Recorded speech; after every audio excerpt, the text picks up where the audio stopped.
What is the scariest, creepiest thing that has happened to you when you were home alone? It was raining pretty hard one night, and I was about to go to bed. Our dog decided to start going nuts, barking at the corner of the family room. We had just moved in, so there wasn't anything in there, but she just kept constantly barking at nothing. I tried to pull her away, but she wasn't having any of it.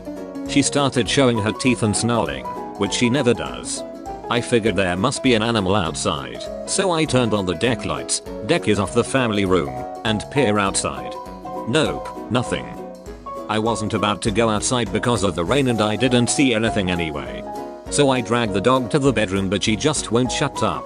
Finally decide to get my shoes and umbrella on and walk around the house. Found one of my neighbors curled up along the side of the deck, trying to protect himself from the rain. He's disabled and a little slow.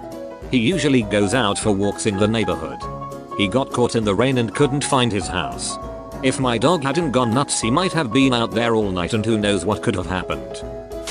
One night, when I was about 12 or 13, my parents were gone for a while, and I was just staying up really late, past midnight, on my desktop computer waiting for them to come home.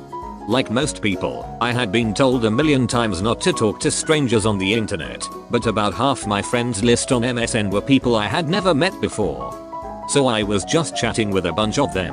Out of nowhere, one of my online friends had told me exactly what I had been doing the past hour or two. Heck, what I was eating, drinking, playing with, when I had gotten up last. Things I hadn't mentioned in chat. I instantly got a horrible feeling in the pit of my stomach. My desktop was set up in front of a big window, so as far as I knew, this person I had been talking to, that was supposed to live in a different country than me, had found my address and been watching me through the window. Turns out, he had somehow hacked into my webcam. I always left it plugged in even though I had been warned not to when I wasn't using it. And had been frequently watching me through it whenever he wanted. It's been 10 years and I still have all the cameras on my devices covered in thick duct tape. Someone scoped out my apartment, charged up my stairs and started banging on the door demanding I open it and talk to her. This chick would not give me a name or what she wanted. Finally threatened to call the cops, and that's when she runs back down my stairs. Dude, let me in, I'm a fairy. I do believe. Pixie dust, cocaine dust. 2 years ago, I get home from my last lecture from university, before the start of Christmas break.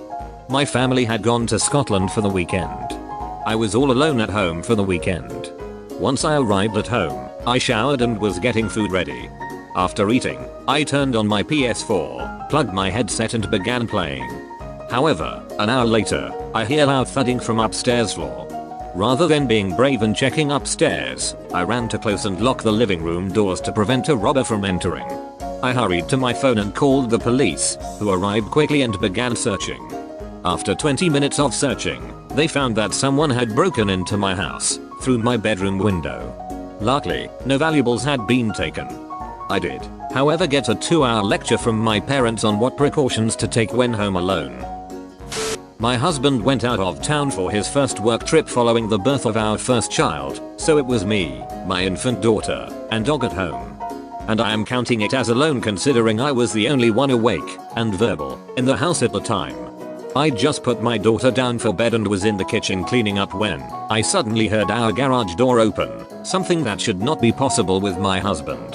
And second of 2 garage door openers, literally in another state. I raced to lock the door coming into the house from the garage, and crouched next to it for at least 3 minutes, phone out and dialed to 911. Trying to listen for any sounds of intrusion before cracking the door open just enough to reach my arm through and close the garage again. I did not sleep super well that night, though some of that can be blamed on the nightmare that was my baby's sleep schedule at the time. And had at least 3 more mysterious garage openings overnight in the following week. It turns out that when I'd paired a spare garage door opener the day prior, one of our neighbors was arriving home and just so happened to use their opener at the exact moment I pressed the link button in our garage.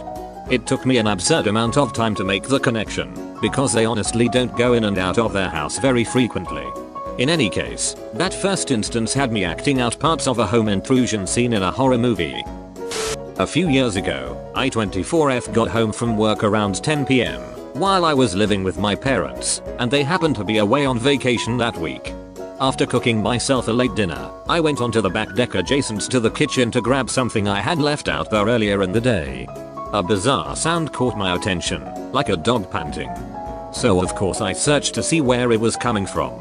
I looked up to see my neighbor 40 across the street, standing on his deck buck naked and jerking off. He had been watching me through the window and did not stop when I discovered him. I was at my college boyfriend's house over Christmas break. I was alone downstairs reading. At night. Boyfriend was upstairs, probably studying because he was a law student and always studying. Old house. I was on the couch in the living room, which has 2 big windows. No curtains. My back was to the windows. I heard something stir outside the window behind me, but I froze. Couldn't move. I was hoping my boyfriend would come downstairs because I couldn't call for him. Still frozen. He must have read my mind because he came down soon after. He saw what was going on behind me, yelled at full volume, tore open the front door, and took off running down the street. What he saw was a man jacking off, looking in at me from outside, right against the window. Boyfriend chased him but didn't catch him. I was so freaked out. That's absolutely horrifying, and that must have been a terrible thing to see for your boyfriend as well. Over a year ago, I'd gone to bed with my boyfriend, and after a few minutes I hear my cat jump up on the windowsill behind us and start hissing. She growled and meowed a lot, but never hissed.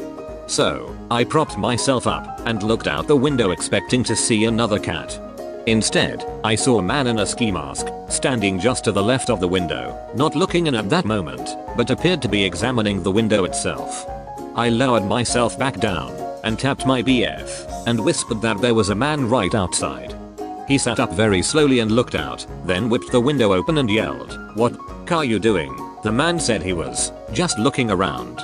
To which my BF called BS and tried to jump out of the window, but I had some poles set in to, ironically, discourage a break-in if I left my window cracked. So it was too narrow for him to jump out. My BF sprinted out the front door instead to chase him, but whoever it was got away. He was so upset he escaped. We're not together anymore, but I miss that man every day. Lived in a condo. In the middle of the night, I woke up to hear someone rattling my front doorknob.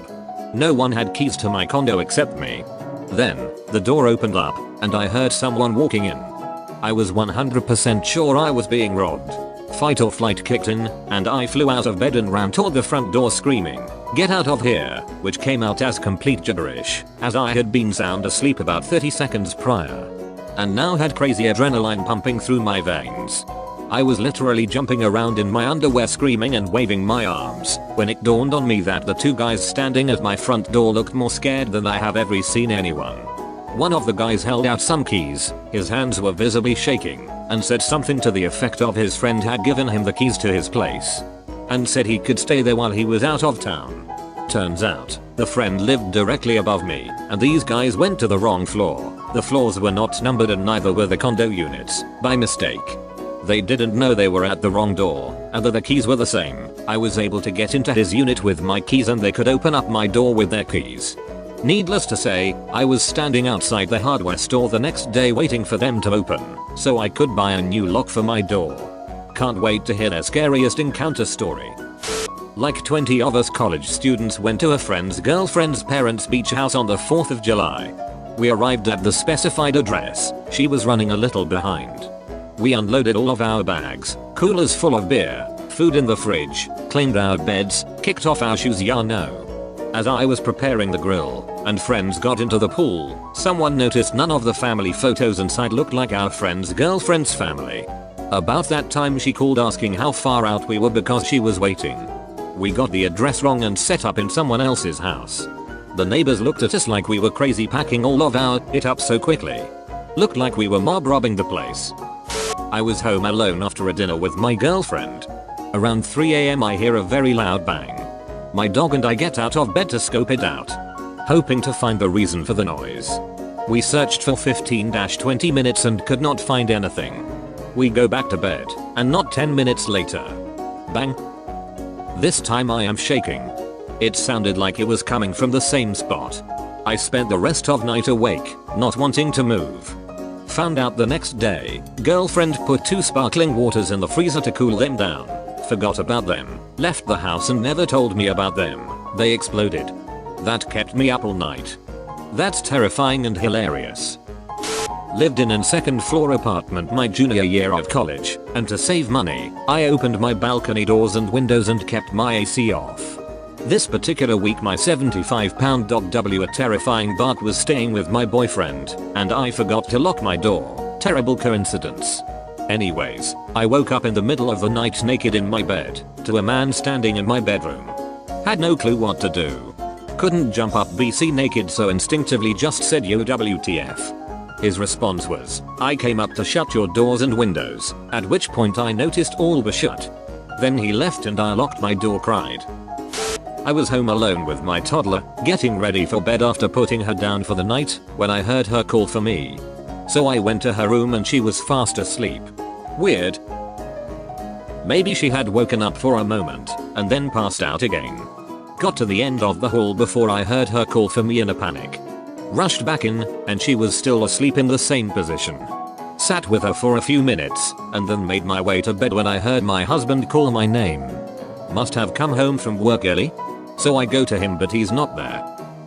Call him, and confirm he's still at work and decide I must have here a neighbor or something. Crawl into bed and hear my husband call for me again, and then continue talking as if he's having a conversation with someone. Then hear my child calling me again and rush into her room. Still asleep. This goes on for a while, until I decide I must really need some sleep and go back to bed with the lights on. Too freaked out to sleep, I was staring at a picture hanging on the wall when it disappeared. Like the wall just ate it? Look at another wall hanging and the same thing happens. They would reappear when I looked away and then be eaten by the wall again when I looked directly at them. Decide I'm officially an insane person and call husband to come home. Fall asleep eventually, and wake up and everything is normal, except my heart rate can't decide on a pace, swinging up and down between 30s 180s. Head into the hospital, and I'm having a hypertensive crisis. Turns out, it was a beta blockers I'd started recently. Nobody had heard of that reaction, so they kept me for a couple days until my numbers stabilized. No hallucinations after the first night, other than hearing dogs bark randomly for a couple days. Not good times. One of the first nights I was home alone with my brother. I was probably 13 or so. Parents went to a concert and left me in charge of my little brother. Just after he goes to bed, there's a banging at the door. I'm terrified. I stay quiet and sneak to the window. It was a neighbor from up the road. We weren't friends. He's never been in my house before. I'm wondering why the F he wants to come in now. I stood on the other side of the door and said, my parents aren't home. I can't open the door. Stupid, I know. Never let strangers know there are no adults around. He yells back, it's getting dark and I just wanted to let you know that your garage door is wide open. I felt like a schmuck, but I'm still alive. Not a schmuck, probably best possible thing to do, aside from closing it in the first place. You never know what someone's intentions are. Yep, I've actually done it myself. I noticed someone's shed in their backyard was on fire. I went and pounded on the door and was looking through the side window peering in, hoping someone was home. Sure enough, a lady comes around the corner and sees me staring through the window. Immediately stopped in her tracks. I just yelled at her at that point that her shed was on fire. She then opened the door, ran right past me to the backyard to grab the hose. She thanked me afterwards, but she told me that I scared out of her because she was a single lady home alone. I felt kinda bad, but kinda heroic too. So if I wanna lure someone out of their house, just light their shed on fire. Got it, thanks. You just solved a big problem in a novel I'm working on. I'll mention you in the credits. Yeah, sure, good luck with your novel, just don't mention me to the cops. 7-year-old me was playing with a doll I had got for my birthday in the doorway of my apartment on the 3rd floor of a 3-story building. My dad was outside in the parking lot, working on his car as he often did, and me playing in the hall was pretty common as I had a friend who lived directly across from me, who I was waiting to come home and play with. It was the 80s, so being unsupervised was more acceptable. Suddenly, this man I've never seen before walked up the stairs and approached me asking where my parents were. I told him my dad's outside in the parking lot and my mom's at work. I assumed he was a friend of my sister who was in her 20s, as he looked the same age. He said he couldn't just leave me alone and picked me up and threw me over his shoulder. I figured he was just overreacting and going to take me to my dad, but he made his way to the opposite door from the parking lot towards a side street where his car was. Just then, my dad turned the corner, as he just happened to have gone over to the other side to secretly smoke a joint, and asked the guy what was going on. The guy put me down and said something about thinking I needed help and took off. My dad, being stoned, didn't really react beyond WTF. Okay. Kidnapping attempt foiled. My sister didn't know him and she was living with a BF in another city. Dad reflexes 1/5. Stepdad reflex 4/5.